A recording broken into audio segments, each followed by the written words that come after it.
You might think you're good at negotiating. You might not. But whatever you think, I might well disagree with you. Because I think most people have the wrong idea of what makes a good negotiator. I'm going to use him and her and him to demonstrate my point. But first, I want to play a game. Excuse me, would you mind playing the arm game? We're playing the arm game. It's arm game. The rules of the arm game is we put our elbows on the table like this, we grab our hands.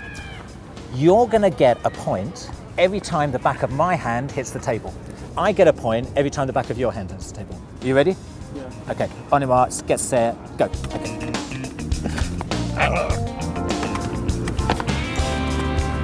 Keep working together. Yeah. Oh, yes. This is different left-handed.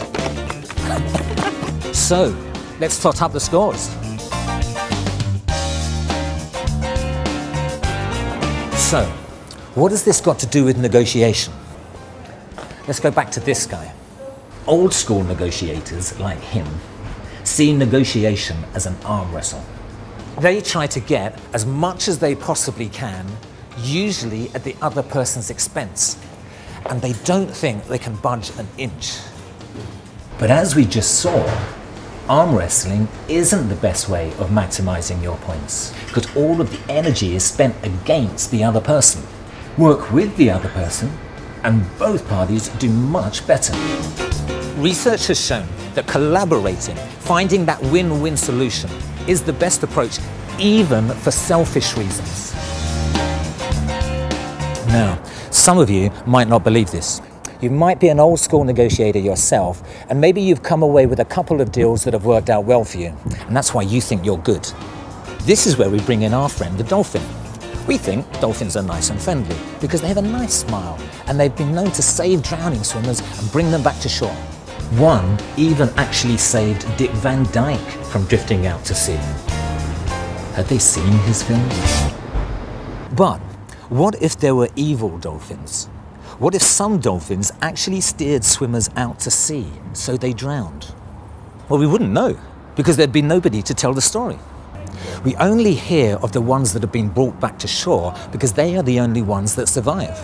In science, this is known as the survivorship bias, where we make a false judgment based on an incomplete sample. So if you play a tough game of negotiation, and maybe you've won a few good deals from it, that doesn't mean your way is the best way. Maybe you've missed out on other, much better deals because people don't want to work with you. Or maybe they get their own back without you knowing.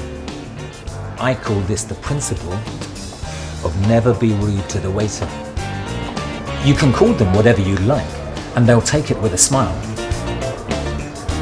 But they'll go off into the kitchen and do something unspeakable in your soup. Of course, it isn't always as simple as this, and negotiation is a complex topic.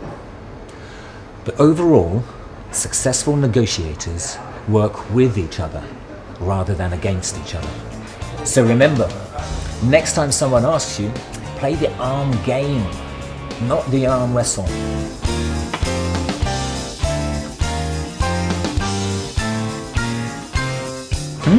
Nice soup.